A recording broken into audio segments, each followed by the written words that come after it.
अस्सलाम वालेकुम students, welcome back to my YouTube channel SLO's Academy. I am your physics teacher and today we are going to discuss about 11th class physics chapter number 5 that is work and energy. और आज हम discuss करने जा रहे हैं work done from force displacement graph.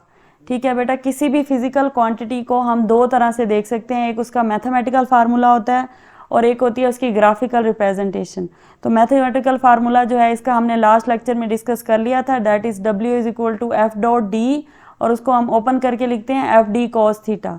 आज हम इसकी ग्राफिकल रिप्रेजेंटेशन देखते हैं कि किस तरह से हम ग्राफ से वर्क की वैल्यू को कैलकुलेट कर सकते हैं। ठीक है, तो एक्सप्लेनेशन स्टार्ट करते हैं। सबसे पहले मैंने यहाँ पे लिखा है basically the area under the force displacement graph represent the work done by the force on an object.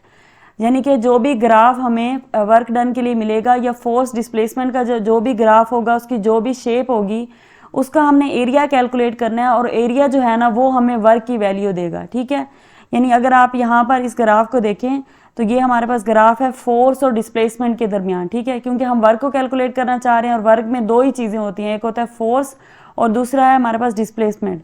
Force और डिस्प्लेसमेंट का ग्राफ बनाना है और डिस्प्लेसमेंट जो है उसको हम एक्स एक्सिस के ऊपर रखेंगे और फोर्स को जो है हम वाई एक्सिस के ऊपर रखेंगे। ठीक है, तो जैसे जैसे फोर्स अप्लाई होगी उस तरह से हमारे पास डिस्प्लेसमेंट हो रही होती है।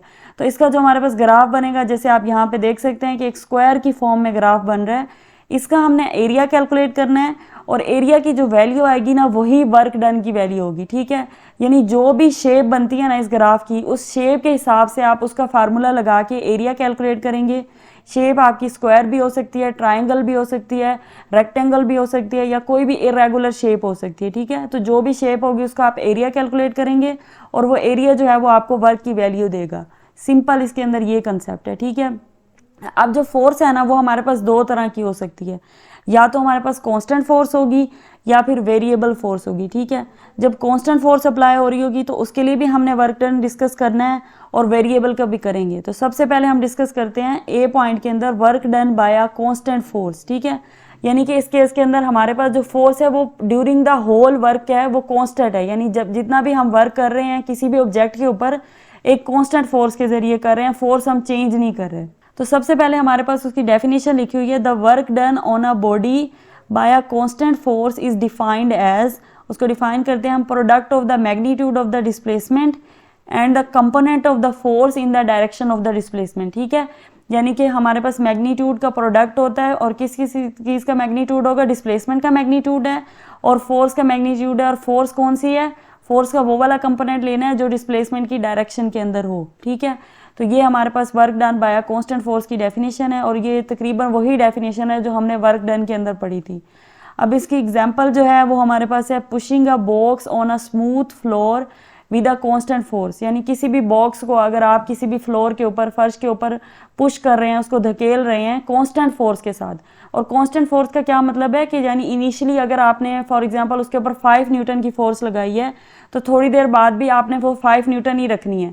ठीक है, यानी आप ड्यूरिंग द होल मोशन जैसे जैसे वो ऑब्जेक्ट या वो बॉक्स आगे जा रहा है आप उसके ऊपर कॉन्स्टेंटली 5 न्यूटन फोर्स अप्लाई कर रहे हो, तो ये आपकी कॉन्स्टेंट फोर्स वाला केस बनेगा। ठीक है, सो फ्रॉम द ग्राफ से हम देख सकते हैं कि W is equal to F cross D, यानी कि F को D के साथ अगर हम इसका निकालें तो ये हमें W की वर्क की वैल्यू देगा। The blue shaded rectangle shows the work, और यहाँ पर कौन सी चीज़ वर्क को शो कर रही है, ब्लू शेडिड एरिया, क्योंकि ब्लू शेडिड एरिया ही हमें इस ग्राफ का एरिया बता रहा है। ठीक है, जब हम ये कैलकुलेट करेंगे तो हमारे पास W की वैल्यू आ जाएगी। ठीक है, पॉइंट नंबर बी है हमारे पास work done by a variable force. तो नॉर्मली हमारे पास जो फोर्स होती है ना वो कांस्टेंट नहीं रहती। ठीक है, हम कभी भी किसी चीज़ के ऊपर कांस्टेंट फोर्स अप्लाई नहीं कर रहे होते, नॉर्मली हम क्या कर रहे होते हैं, फोर्स को वेरी कर रहे होते हैं। इनिशियली हमारी फोर्स कभी कम होती है तो उसको हम इंक्रीज़ कर लेते हैं, या अगर ज़्यादा होती है तो हम अकॉर्डिंगली डिक्रीज़ भी कर सकते हैं। ये डिपेंड करता है कि हम चीज़ को किस तरह से मूव करवाना चाह रहे हैं। तो हम उस तरह के केसेस के लिए देखते हैं कि अगर हमारे पास वेरिएबल फोर्स हो तो वर्क कैसे कैलकुलेट होगा। सो उसी तरह मैंने यहाँ पे मेंशन किया है कि in many cases the force does not remain constant during the process of doing work when the applied force changes with displacement. जब अप्लाइड फोर्स जो है वो डिस्प्लेसमेंट के साथ चेंज हो रही है तो ग्राफ जो है ना वो भी स्ट्रेट लाइन नहीं रहेगा, जैसे हमारे पिछले वाले केस में था ना स्ट्रेट लाइन ग्राफ, तो इस केस में हमारा जो ग्राफ है वो स्ट्रेट लाइन नहीं रहेगा एज शोन इन फिगर। तो अगर आप फिगर में देखें तो ये हमारे पास स्ट्रेट लाइन ग्राफ नहीं है, ये एक जो टिल्टेड लाइन है यानी कि राइट एंगल ट्राइंगल यहाँ पर बन रही है और इस तरह की ग्राफ की शेप है, ठीक है। तो अब इस ग्राफ में हम क्या करेंगे, इसी तरह से हम एरिया कैलकुलेट करेंगे इसका, और जब हम एरिया कैलकुलेट कर लेंगे तो हमारे पास वर्क की वैल्यू आ जाएगी। So in this case same as in the previous case, work is equal to area under the force displacement curve. और इसकी एग्जांपल क्या होगी हमारे पास, स्ट्रेचिंग अ स्प्रिंग, यानी एक स्प्रिंग को जब हम स्ट्रेच करते हैं तो हमारे पास क्या होता है, the more you stretch the larger the force required. यानी कि आप इमेजिन करें कि एक स्प्रिंग आपने अपने हाथों में पकड़ा हुआ है और उसको आप स्ट्रेच कर रहे हैं, खींच रहे हैं, यानी उसके ऊपर दोनों एंड से आप आउटवर्ड फोर्स अप्लाई कर रहे हैं। तो जब आप दोनों एंड्स पे आउटवर्ड फोर्स अप्लाई करते हैं तो उसकी लेंथ इंक्रीज हो जाती है, ठीक है। उसके बाद जब आप उसको लेंथ को इंक्रीज कर लेते हैं, अब आप मजीद अगर उसकी लेंथ को इंक्रीज करना चाहें तो आपको और ज़्यादा फोर्स लगानी पड़ती है, यानी आप पहले जितनी फोर्स नहीं लगा सकते। इनिशियली अगर आपने 5 न्यूटन की फोर्स लगाई है और लेंथ इंक्रीज हुई है तो फिर आपको 10 न्यूटन की लगानी पड़ेगी मजीद इंक्रीज करने के लिए, क्योंकि उसके अंदर ना इनर्शिया आ जाता है, उसकी इंटरनल रेजिस्टेंस आ जाती है जो रोक रही होती है उसकी लेंथ को इंक्रीज करने से, ठीक है। जैसे जैसे हम उसकी लेंथ इंक्रीज करते हैं वैसे वैसे उसका इनर्शिया इंक्रीज होता है और हमें फोर्स भी इंक्रीज करनी पड़ती है। तो इस तरह के केसेस में हमारी जो फोर्स है वो कांस्टेंट नहीं रहती बल्कि वेरिएबल हो जाती है, वेरी कर रही होती है, ठीक है। तो ये जो एग्जांपल है ना ये ज़्यादा बेस्ट फिट होती है इसके केस में, स्ट्रेचिंग या स्प्रिंग की जो एग्जांपल है। दूसरी हमारे पास एक एग्जांपल है कि rocket moving away from the earth, जो रॉकेट अर्थ से दूर जा रहे होते हैं, जैसे खला में जो रॉकेट छोड़े जाते हैं, तो वो भी जो है वो भी इसी की एग्जांपल है, क्योंकि द ग्रेविटेशनल फोर्स जो है वो डिक्रीज कर रही होती है विद द डिस्टेंस, ठीक है। ग्रेविटेशनल फोर्स जो है वो जैसे जैसे डिस्टेंस बढ़ रहा है वैसे वैसे डिक्रीज कर रही है। तो यहाँ पर हमारे पास डिक्रीजिंग वाला केस है, ठीक है। पहले केस में हमारे पास क्या है, फोर्स हमें बढ़ानी पड़ रही है लेंथ इंक्रीज करने के लिए, लेकिन फोर्स बढ़ानी पड़ने का मतलब ये है कि वेरी कर रही है, कांस्टेंट नहीं है। और जब हम रॉकेट वाला केस ले रहे हैं तो उसमें क्या हो रहा है, जैसे जैसे रॉकेट ऊपर जा रहा है, खला में जा रहा है, ज़मीन से दूर जा रहा है, ग्रेविटी की वैल्यू डिक्रीज हो रही है, और डिक्रीज होने का मतलब है कांस्टेंट नहीं रह रही, यानी यहाँ पे भी वेरी कर रही है। तो ये दोनों जो है ना ये हमारे पास work done by variable force की एग्जांपल्स हैं, ठीक है। अगर हम इसके ग्राफ को देखें तो work done varies with the nature of the force, ठीक है। फोर्स की नेचर के साथ वर्क जो है वो वेरी करेगा। अगर वो फोर्स इंक्रीज कर रही है तो उसकी वैल्यू कुछ और आएगी, डिक्रीज कर रही है तो उसकी वैल्यू कुछ और आएगी। अब ये हमारे पास ग्राफ आ जाता है work done by variable force का। एक्स एक्सिस के ऊपर हमारे पास डिस्प्लेसमेंट है, वाई एक्सिस के ऊपर फोर्स है। फोर्स का यूनिट आपको पता है न्यूटन होता है, डिस्प्लेसमेंट का यूनिट आपको पता है मीटर होता है, ठीक है। यहाँ पर हमें एक राइट एंगल ट्रायंगल मिल रही है, और अगर हम इस राइट एंगल ट्रायंगल का जो है एरिया कैलकुलेट करेंगे तो हमें इसका जो है वर्क मिल जाएगा, ठीक है। और आपको पता है कि किसी भी ट्रायंगल का एरिया आप कैसे कैलकुलेट करते हैं, 1/2 बेस मल्टीप्लाई बाय हाइट, ठीक है, यानी half base multiply by height. तो बेस हमारे पास ये है और हाइट हम परपेंडिकुलर को बोलते हैं। इस तरह से हम इसका वर्क डन कैलकुलेट कर सकते हैं। नेक्स्ट हम इसका ग्राफिकल एनालिसिस देखते हैं। तो इसके अंदर हमने एक ग्राफ को कंसीडर करना है, consider the graph between F cos theta and D. तो मैंने आपको पहले ही बताया कि एफ कोस थीटा जो है वो इफेक्टिव कंपोनेंट है जो कि डिस्प्लेसमेंट की डायरेक्शन में होता है, इसलिए हम एफ कोस थीटा को लेते हैं, ठीक है। तो एफ कोस थीटा को बेटा आपने वाई एक्सिस के ऊपर लेना है और जो डिस्प्लेसमेंट है उसको आपने लेना है एक्स एक्सिस के ऊपर, ठीक है। उसके बाद क्या करना है, अब ये हम लोग ना ग्राफिकल एनालिसिस देख रहे हैं जब हमारे पास जो वर्क डन है ना वो कोई इरेगुलर शेप दे रहा है, यानी कि रेगुलर शेप नहीं आ रही, क्योंकि इससे पहले हमने देखा कि एक जगह पे हमारे पास जो एरिया अंडर द ग्राफ है वो स्क्वायर की शेप में आ रहा है। तो हम नॉर्मली क्या कर सकते हैं, स्क्वायर का एरिया का फार्मूला लगाएंगे और वहां से वर्क को कैलकुलेट कर लेंगे, ठीक है। फिर दूसरा हमने देखा कि वो हमारे पास आ रहा है राइट एंगल ट्राइंगल, ठीक है। राइट एंगल ट्राइंगल का एरिया का आप फार्मूला लगाएंगे और वर्क को कैलकुलेट कर लेंगे, ठीक है।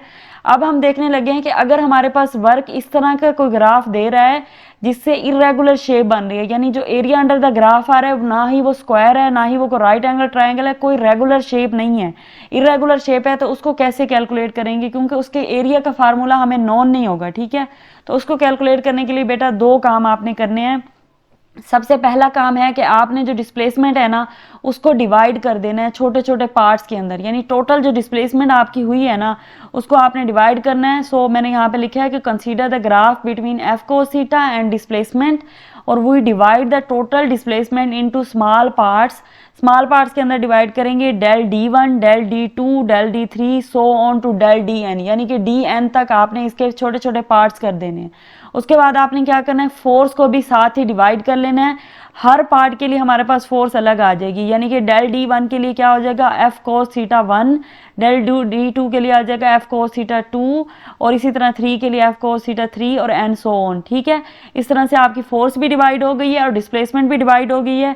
अब आप अगर इसको गौर से देखें तो हमारे पास जो छोटी छोटी शेप्स बन रही हैं ये रेक्टेंगल है। ठीक है, और जब रेक्टेंगल बन गई है इसका मतलब है रेक्टेंगल का फार्मूला आप इजीली लगा सकते हैं। रेक्टेंगल का जो एरिया का फार्मूला होता है वो आप लगाएंगे और वर्क कैलकुलेट कर लेंगे। लेकिन एक और काम आपने ये करना है कि हमने ना डायरेक्टली इस पूरे का तो हम नहीं कर सकते वर्क कैलकुलेट, क्योंकि ये पूरा एक रेक्टेंगल नहीं बना, ये हमारे पास 1 2 3 4 रेक्टेंगल्स बने हैं। ठीक है, यानी कि ये तो मैंने यहाँ पे डायग्राम में 4 शो किए ना, आप n वैल्यू तक रेक्टेंगल बना सकते हैं। ठीक है, जितने भी आप बनाना चाहें।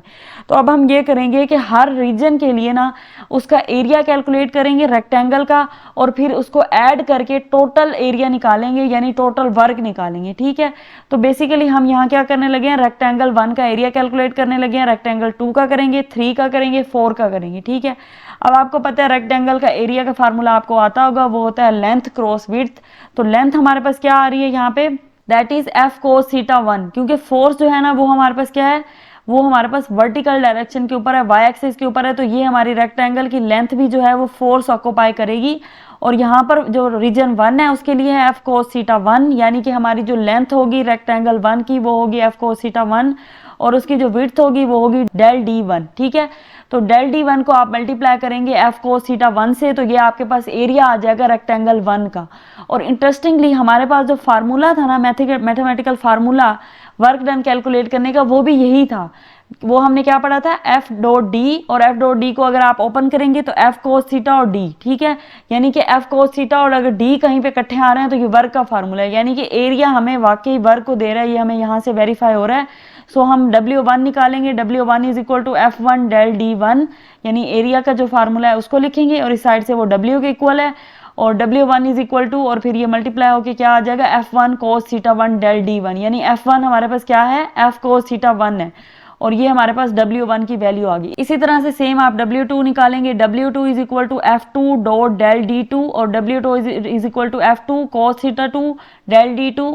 इसको आप सो ऑन n वैल्यू तक कर सकते हैं, जैसे मैंने आपको पहले बताया कि आप n वैल्यू तक इसको कर सकते हैं। ठीक है, तो Wn is equal to Fn del Dn, Wn is equal to Fn cos theta n del Dn। अब अगर हम टोटल वर्क को कैलकुलेट करना चाहें तो इन सब वर्क को हम ऐड कर देंगे। ठीक है, W total is equal to W1 plus W2 so on to Wn, और ये W टोटल हमारे पास आ जाएगा। अब आपने W1 की, W2 की और Wn की वैल्यूज पुट करी है यहाँ पे, तो वो हमने निकाली थी F1 cos theta 1 del D1 plus F2 cos theta 2 del D2 plus so on, और एंड पे आ जाएगा Fn cos theta n del Dn। ठीक है, अब बेटा ये हमारे पास आ जाती है इसकी जो है सीरीज की फॉर्म में आंसर। अगर हम इसे कॉम्पैक्ट फॉर्म में लिखना चाहें तो कॉम्पैक्ट फॉर्म में हम सिंपली क्या करेंगे, W total is equal to, यहाँ पर सिग्मा लगा देंगे, समीशन का सिंबल लगा देंगे, उसकी लिमिट पुट करेंगे I is equal to 1 to n, क्योंकि हमारे पास यहाँ पर जो वैल्यूज आ रही हैं वर्क की वो 1 से लेकर n तक हम ले रहे हैं। ठीक है, इसलिए हम ये लिमिट लगाएंगे, और फिर हमारा जो फार्मूला है ये वाला उसको हम लिखेंगे I की फॉर्म में, यानी ith टर्म के लिए हम लिख रहे हैं, या ith रेक्टेंगल के लिए हम लिख रहे हैं Fi cos theta I del Di। तो ये हमारे पास फाइनल आंसर आ जाएगा, और इससे हमें पता चल गया कि हमारे पास जो एरिया अंडर द ग्राफ होता है वो वाकई हमें वर्क की वैल्यू देता है। ठीक है, this the work done by a variable force is equal to the area under the graph, और वो कौन सा ग्राफ है, जो F cos theta and D curve के दरमियान है। ठीक है ना, यानी डिस्प्लेसमेंट और इफेक्टिव कंपोनेंट ऑफ फोर्स के दरमियान जो ग्राफ बन रहा है उसका जो एरिया है वो हमें वर्क डन की वैल्यू दे रहा है। ठीक है, तो बेटा ये था हमारा आज का लेक्चर। आई होप आपको लेक्चर समझ आ गया होगा, लेकिन अगर फिर भी आपको कोई कन्फ्यूजन हो तो आप कमेंट सेक्शन में पूछ सकते हैं। Thank you so much.